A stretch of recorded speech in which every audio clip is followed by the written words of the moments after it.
Assalamualaikum warahmatullahi wabarakatuh. Kami dari kelompok 1 ingin menceritakan kisah tentang Syekh Muhammad Arsyad Al-Banjari.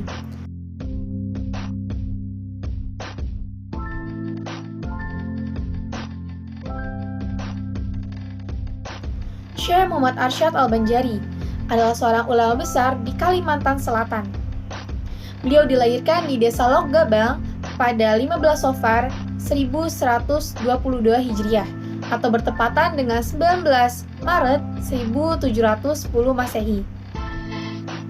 Beliau adalah anak pertama dari pasangan Abdullah dan Siti Aminah yang memiliki sifat jujur, patuh kepada orang tua, dan juga santun. Allah Subhanahu wa Ta'ala juga memberikannya kecerdasan dan juga bakat di bidang lukis dan khat. Keahliannya di bidang lukis mengantarkannya kepada kesuksesan.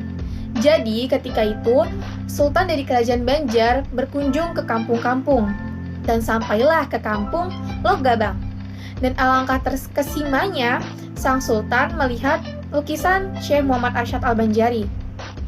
Nah, karena itu, akhirnya Sultan dari Kerajaan Banjar itu ingin mengadopsi Syekh Muhammad Arsyad Al-Banjari menjadi anak angkatnya pada usianya sekitar 7 tahun.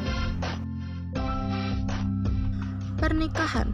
Menikah dengan seorang perempuan yang solehah bernama Tuan Bajut, perempuan yang taat lagi berbakti pada suami sehingga terjalinlah hubungan saling pengertian dan hidup bahagia. Seiring sejalan, seia sekata, bersama-sama meraih ridho Allah semata. Istrinya mengandung anak pertama, Muhammad Arsyad, dengan restu sang istri menuntut ilmu di tanah suci Mekah. Syekh Muhammad Arsyad Al-Banjari di Indonesia, tepatnya di Banjar, menjalani pendidikan ke Mekah. Pendidikan di tanah suci, Muhammad Arsyad mengaji kepada syekh-syekh terkemuka pada masa itu seperti Syekh Athoillah, Al-Faqih Syekh Muhammad, dan Al-Arif Billah Syekh Muhammad. Al-Arif Billah Syekh Muhammad adalah gurunya di bidang tasawuf. Dengannya dibimbing melakukan suluk, kholwat, dan juga mendapat ijazah darinya dengan kedudukan khalifah. Syekh Muhammad Arsyad Al-Banjari, Syekh Abdul Somad Al-Palembani, Syekh Abdul Wahab Bugis, dan Syekh Abdul Rahmat Mesir. Mereka berempat adalah 4 serangkai dari tanah Jawi yang sama-sama menuntut ilmu di Al-Haramain Al-Syarifain.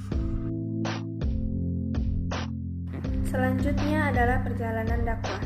Setelah kurang lebih 35 tahun ia menuntut ilmu, pada Ramadan 1186 Hijriah atau 1772 Masehi, ia sampai di kampung halamannya, yaitu Martapura, pusat kerajaan Banjar. Ketika Muhammad Arsyad baru pulang dari tanah Arab, daerah yang dilewati pertama kali adalah Palembang, kemudian Betawi, dan menetap sebentar untuk mengajarkan ilmu agama kepada masyarakat, dan juga membetulkan arah kiblat Masjid Jembatan 5, Masjid Luar Batang, dan Masjid Pekojan. Sultan Tamjidillah atau Raja Banjar menyambut dengan upacara kebesaran dan disebut dengan matahari agama yang cahayanya diharapkan menyinari seluruh kerajaan Banjar. Beliau menyebarkan ilmunya kepada keluarga, kerabat, ataupun masyarakat. Bahkan Sultan pun termasuk salah seorang muridnya sehingga jadilah dia raja yang alim lagi waras. Dan yang terakhir adalah karyanya. Salah satu karyanya adalah Kitab Sabilal Muhtadin. Kitab ini adalah kitab fikih ibadah. Kitab ini dibagi dalam 2 jilid. Jilid pertama diawali mukadimah yang berisi pembahasan soal bersuci dan soal hal-hal yang makruh dalam sholat. Jilid kedua berisi pembahasan tentang sujud sahwi dan al-atimah yang membahas tentang halal dan haramnya